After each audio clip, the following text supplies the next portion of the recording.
The following is a special presentation of Tony Curry Radio. From hot dogs to cool kitties, this is Darkside of the Pooch. Welcome back to another edition of Darkside the Pooch. It's Tony Curry along with Dr. Rab Stewart, the Rossbridge Animal Hospital, and of course, it's always brought to you by Ed's Pet World, 879-1331. Exotic pets, you name it, they've got it.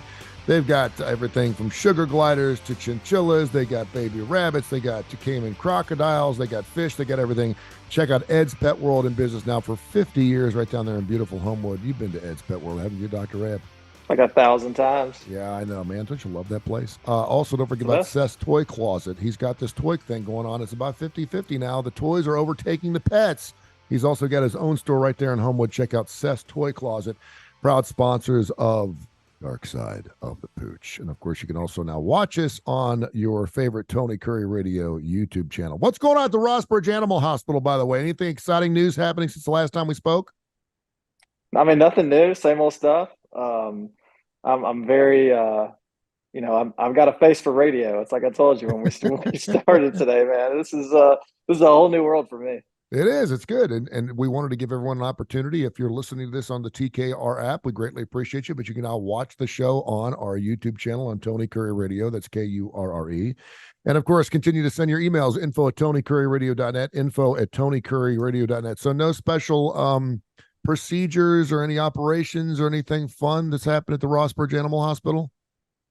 No, I did not work Saturday because it's my girls. I got a now 8-year-old, and I'm about to have a 5-year-old girl. But the girls had their birthday party on Saturday. Okay. So one had Saturday, one had Sunday. So I was kind of away from the office. I didn't work this weekend. Okay, good. I think they had some exciting stuff going on, but unfortunately, I don't know what it is. It's a good weekend to start, too, with college football underway.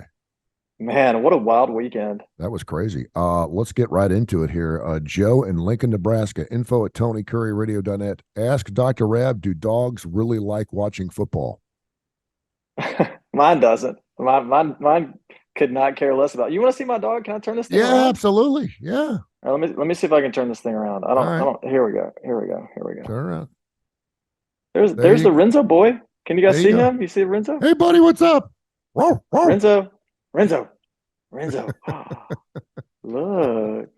Hey, he's chilling. Renzo's got his own YouTube channel. There you go. Yeah. All right. Yeah, I think it's interesting. We used to have a dog, a scruffy dog.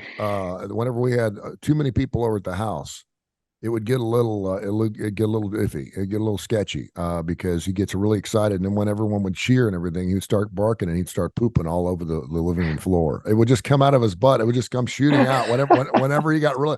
So whenever there was going to be a touchdown, someone had to grab paper towels. I mean, we'd go on like 3 or 4 times a day, but whenever he get excited. But I think he liked watching football.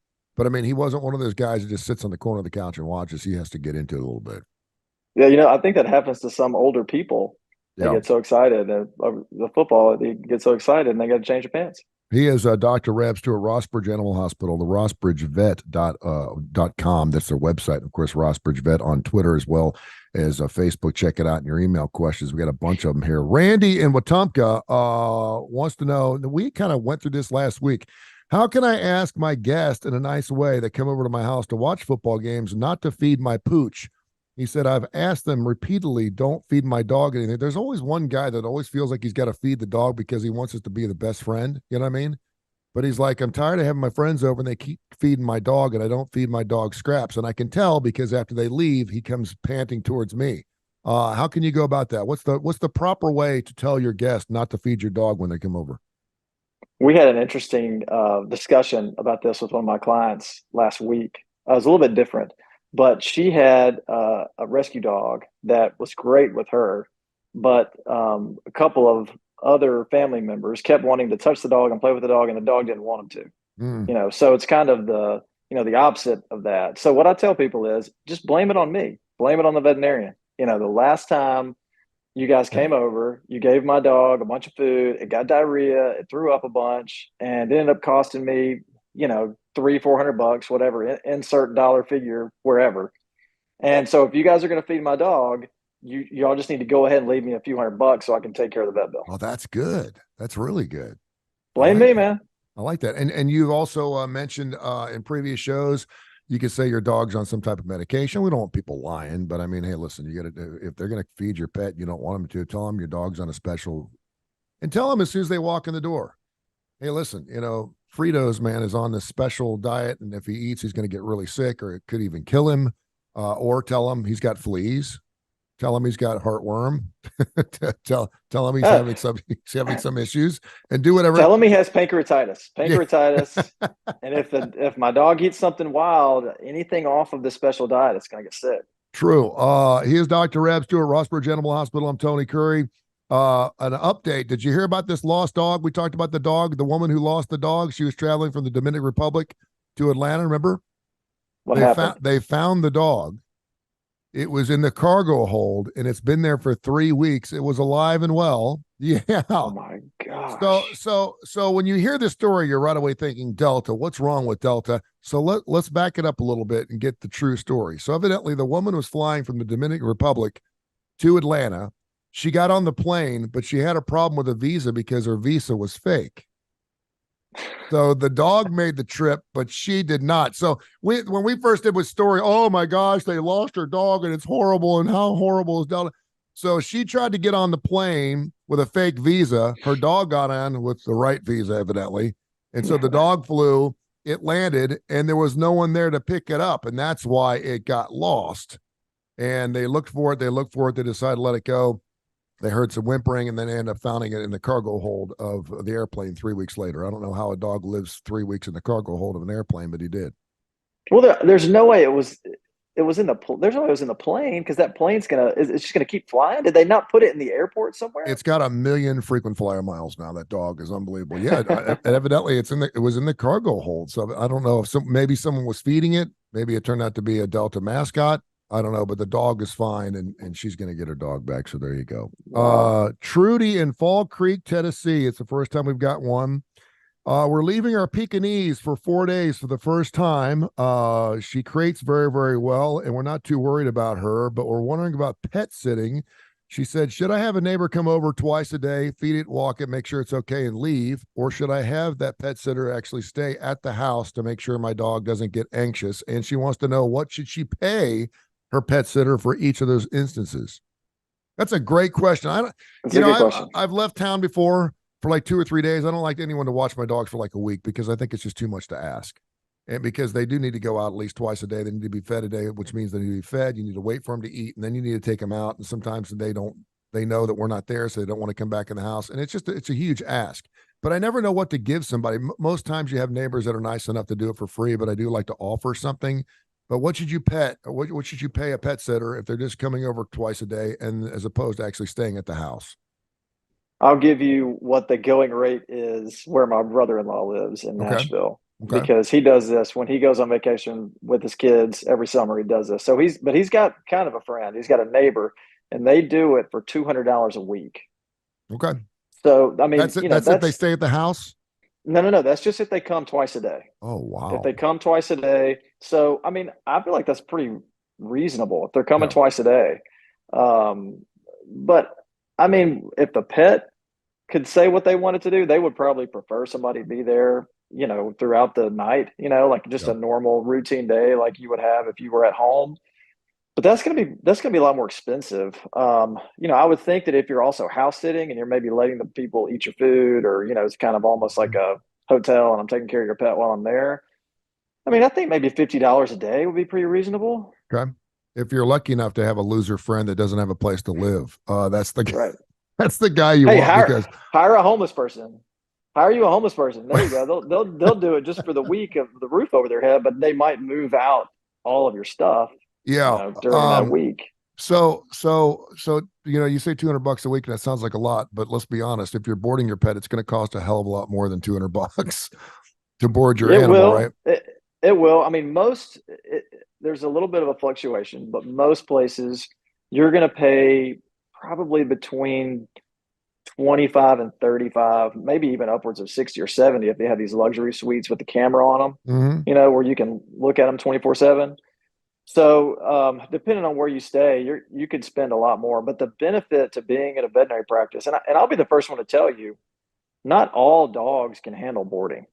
They get stressed, they get upset, they don't eat, they don't drink, they get vomiting and diarrhea, they Really? get bored. So, oh yeah, they get bored, and so they lick on their feet or their belly, and they can create some dermatitis. So not all dogs are good boarders. So if you have a dog like that, then it's definitely best for them to stay at home. But for these dogs that they don't have those kind of emotional problems, being in a veterinary practice has its benefits because if something were to happen, you've got a veterinary staff there that's prepared to handle pretty much whatever could happen to the pet. Can you answer this question? How long can a dog hold it? Oh, See, I see mean, now, so we kennel our smaller dog, and I make sure that he doesn't eat and drink right before I put him in the kennel. I make sure he goes out first. But I mean, if he is in the kennel for 10, 11 hours, and yes, it's happened. There have been times where I've gotten caught up and I've been gone all day and I just couldn't get home, and he does go out quite a bit when I let him go. But how long can a dog hold it before he just let it rip? I think 12 hours is a pretty reasonable amount of time, and they could probably hold it for longer, but they're going to get pretty uncomfortable. Yeah, And I usually tell people 12 hours, they should be able to handle that, no problem. Because if you really think about it, a healthy dog is going to make it through the night without having to go to the bathroom. sure. And, for a lot of people, that's going to be 8 or 10 hours. Yeah. So, what's another 2, 3 hours? I think 12 hours is pretty reasonable. Unlike me, who has to get up every 2 hours, I cannot. I can. Yeah. I'm getting there, man. I hear you.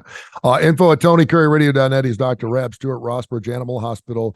They do wonderful work. 208-0301, 208-0301. Always brought to you by Ed's Pet World down there in beautiful Homewood, in business now for 50 years. Great exotic pets and Seth's Pet Closet. Check it out. It's fantastic. Tabitha in Birmingham wants Dr. Reb to talk about heartworms. She wants to know what they look like, what exactly are they, how they form, and how to keep your dogs from getting them. Heartworms are spread by mosquitoes. The larvae live in Mosquitoes are the just mouth parts. nasty. Man, they carry all kind of terrible stuff. They're just nasty. Yeah, go ahead. So the larvae live in the mouth parts of the mosquito. So when the mosquito bites the dog, the larvae are basically injected like you would inject a vaccine or a medication or whatever. The mosquito's mouth is just a very small needle. So the microscopic larvae travel, they get into the bloodstream, and then they travel to the heart where they stop. They grow into adults. As they're migrating from the skin to the heart, they grow. They're changing those larval stages as they go. Okay. So they get to the heart, where eventually you'll have male and female worms, and they'll No, back mate. it up. Back it up a little bit. Does a mosquito get infected with the larva in order for the larva to get inside the mosquito? Does the mosquito pick the larva up from somewhere else? That's a great question, Tony, and I do not know the answer to that. Yeah. I don't know if they naturally live there or if they are more like an intermediate host. Yeah. It could be an intermediate host situation where they pick up the larva from other infected animals, and then off they go. But for me, the heartworm life cycle starts in the mosquito or in the dog, and then it's just passed from dog to dog through mosquitoes. Those mosquitoes are kind of the intermediate host. Okay. So then you have male and female heartworms in the heart, and they're going to do their thing and reproduce and make babies. Yeah. And they're all just going to, they're going to live in the heart. They're going to cause a lot of issues with turbulent blood flow and valvular issues and issues with the musculature of the heart. Eventually, it will lead to heart failure. It can lead. Usually, it's right heart failure, but it can make the entire heart fail. They're going to develop respiratory issues. They could develop a thromboembolism, which will a lot of times just cause them to die very quickly. They can be prevented with monthly heartworm prevention. Yes. Either ivermectin or moxidectin products. It's a very, very palatable way to do it. There's also injections you can give that can last up to 6 to 12 months that will prevent heartworms. Treating heartworms can be done, but it's a little more difficult. The medication that kills heartworms when they're inside the body can be kind of hard on them, make them feel kind of crappy. It's an intramuscular injection. It's kind of painful. For dogs that don't have advanced heartworm disease, when you give them those treatments, they're usually going to be fine. But as those worms die, the worms themselves can form an embolism, and so it can cause problems in the lungs and can cause dogs to die. Have instant death basically. So it's a lot easier to prevent than treat. And they're tasty little treats, by the way, too. My dogs love their little Brevecto thingamajobbers. They look like little pieces of beef. They love them. All right. Yeah, you don't want to mess with heartworms. That's one of those things where a lot of people think, what are the chances, right? And then whenever you say what are the chances, it more likely is going to happen to you. Man, we probably treat 2 a year, but there's some parts of the country, parts of the state that maybe they don't give as much preventative as they should. Yeah. And they're treating a case a week. Is it contagious? I mean, if one of your dogs has heartworm, can the other one get it if it sniffs the poop or whatever? No, it's not contagious in that sense. But if you have a heartworm positive dog and you have multiple dogs, if a mosquito comes and bites the heartworm positive dog and flies over and bites your other dog, then that's how it's contagious. So it's not contagious from dog to dog. It doesn't pass that way. It's got to pass through the mosquito. But if that mosquito, if it bites your dog and it doesn't have the larva in its mouth, but then after it bites the infected dog, it does have the larva in its mouth, flies over to the other dog, it's going to infect it.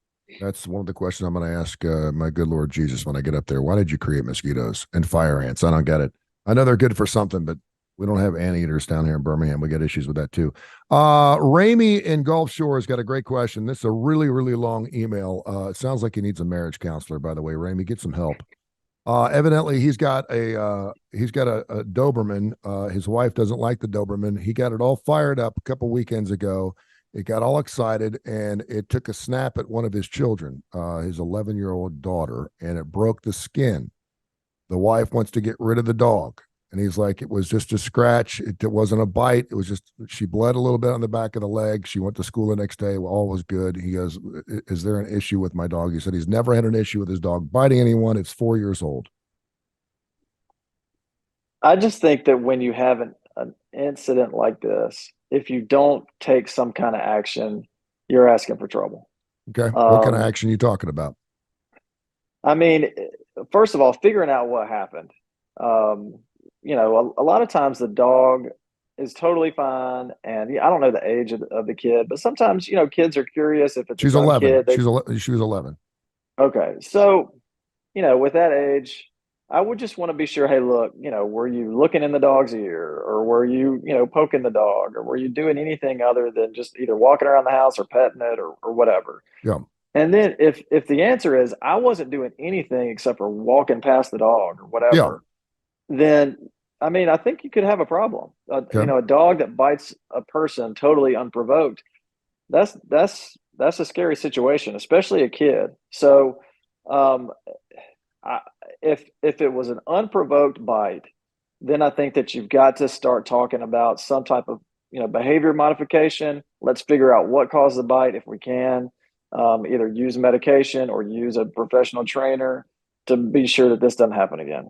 All right. RossBridgeVet.com. I always want to say .org, but it's .com, RossBridgeVet.com, at RossBridgeVet, of course, on Twitter as well as Facebook. You can find them and ask them questions. And of course, we love to take your questions. We do the show every single week, Darkside of the Pooch. It runs 5 days a week on the TKR app and now on the brand new Tony Curry Radio YouTube channel. So check that out. You can actually watch us or hear us. And of course, it airs 5 days a week on the TKR app, so you get it live. Daniel in Montgomery said recently my dog's breath has just absolutely stunk. And he's worried about his dog's breath. He said, our dog's gums the same as human gums, and that when we have bad gums, we have bad health. And what can I do to get rid of my dog's stink? Good questions. That's interesting, because normally I don't get close enough to my dogs to realize their breath stinks. But occasionally, if you're laying there in bed and one jumps up and it yawns right in your face, you're going to get a face full of blah. Yeah, I get that. Yeah, or they're hot and they're sitting beside you on the couch. They start panting. Yeah. You're trying to watch the game. So anyway, first of all, we have to set our expectations. Dogs are going to have bad breath because they don't brush their teeth, and we brush our teeth twice a day, and if we even in between those brushings, we have bad breath. We just do. So we have to take care of it. Dogs are not going to do that. So dogs are naturally going to have bad breath.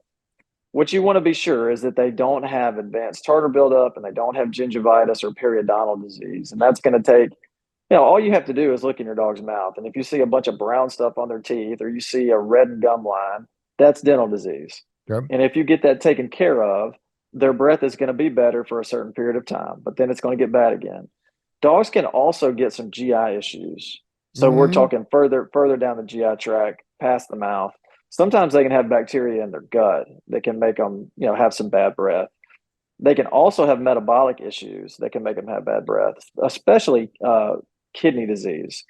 So if you have an older dog or cat and they're just not doing well and have really bad breath, sometimes that can be something way more severe. And dental diseases, that's not something that you want to go unchecked. But when they have what's called uremic breath, and there's no way I can really describe that with words. It's just something you have to smell. And when you smell it one time, you know it. You know it. So I mean, there's some of these pets come in and they're very low body weight. They're not eating, they're not drinking, they're lethargic, they're not doing well. And we do an oral exam on them and they breathe right in your face and you can smell that uremic breath. And that's kidney disease. So the best thing to do is just have the pet checked out. Just be sure that it's just routine, probably dental disease, and then either have the teeth cleaned. And then once the teeth are cleaned and that bacteria is out of the mouth, then you can do some at-home care.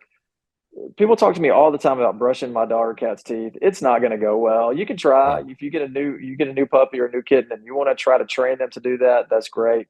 Maybe it'll work out. What about these dental bones? They keep talking about these dental bones that are self-cleaning. Those work? Well, some of them do. Yeah.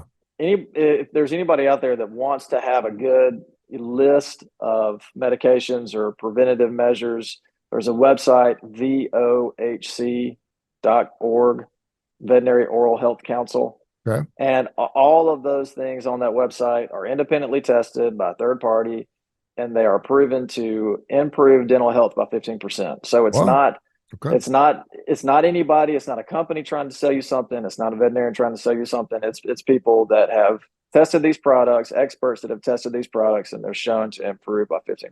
And having your dog's teeth cleaned normally is a normal thing, not maybe every 6 months like human beings normally do. But dental hygiene is important to your pooch, right? It is. It's usually once a year. I mean, there are some pets that need it more often. There's some pets that have serious dental issues. They build up tartar really fast, or they've broken their teeth, and now the pulp cavity is exposed, and that root's going to die. It's going to get infected. So, things always. I think the one thing that I get people to kind of like laugh at more than anything is when I tell them that their dog's teeth need to be cleaned. But can you imagine if if my grandmother were still alive, and I told her, me, mama, I clean dogs' teeth. That's what I do. That's part of my living. She would look at me like, people do that? Yeah. Like, people really do that. But they do. And it's because medicine advances. I don't know how many hundreds of years ago, but people didn't used to brush their teeth either. And let's be honest, it's amazing that dogs' breath smells as good as it does, considering where they put their mouth. I mean, it really is impressive. If your dog's breath stinks, he's probably pretty healthy. Noel in Birmingham, this is a great question here, and I can't read it verbatim because this is a family show. But he said he's a light sleeper, and he said every single night he'll just finally get to sleep, and he hears, and he's like, "Stop already!" He wants to know, how can he get his dog to stop licking itself? Well, you got to be sure there's not a medical reason for it first, because dogs will lick their feet or their any area if it's itchy. So be sure that there's not an infection somewhere. Be sure the dog's not missing any hair, or and it could be something where your dog is. Red. It could be something where your dog is licking himself during the day and you're just not noticing it because there's too much going on, and you're laying in sleep and it's really dark and it's quiet and that's the only thing you hear. Right. So look for any signs of skin disease like hair loss or red skin or any kind of scabbing or scaling or crusting or things that look like zits on us. If that's happening, then you need to have them seen.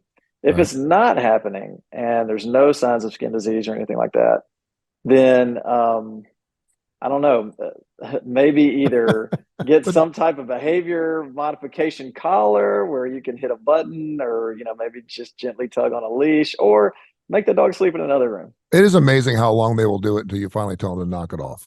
I mean, and the old saying that dog will bite you. I couldn't say that. I wouldn't do the same thing if I possibly could. Info at TonyCurryRadio.net. Info at TonyCurryRadio.net. This is Darkside the Pooch. Check it out. RossBridgeVet.com. RossBridgeVet.com is our website.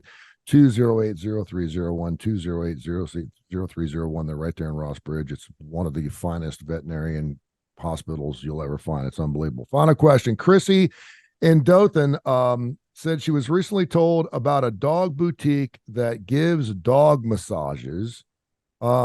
She's like, she thinks that's ridiculous, and she wants to know, is there any medical benefit to rubbing out your pooch? I like the way she phrased that. That's good. I mean, yes and no. For certain types of musculoskeletal issues, some like range of motion exercises can be really helpful. Now that's not really a massage, but it's more of putting a limb through ranges of motion. That's more joint work, but they can kind of be one and the same. As far as like a traditional massage for a dog or a cat, there's probably not a whole lot of reason for it. So, I can see where she's coming from there. Yeah, I mean, if they're going to get $65 an hour to give your dog a belly rub and you're willing to pay for it, your dog's getting a massage. If your dog's name is Deshaun Watson, it needs lots of massages. Yeah, and I'm not rubbing that part of the dog. I got news for you. That ain't going to happen, man. That ain't going to happen at all. No. All right, Dr. Rabbs, at Rossbridge Animal Hospital. Tell people how they can find you. You do wonderful work. No, you can find us. You can email us, rossbridgeanimalhospital@gmail.com. You can find us on Facebook. You can call us at 208-0301. We'd love to see you. Next week, I will have a much better video setup. Nice. I want some pictures behind you. No, you did good holding that phone the entire time. That's very impressive. I'm on my phone. I got a leak in my roof. I had to come home and meet the roofing guys. Next week we'll have some fish posters, and it'll. Good. I want to hear a good. I want to see the guitar next week, and I also want to hear a good, juicy vet story. All right. Deal. Got you, brother. I'll talk to you next week. All right. See you, man. Hey, man.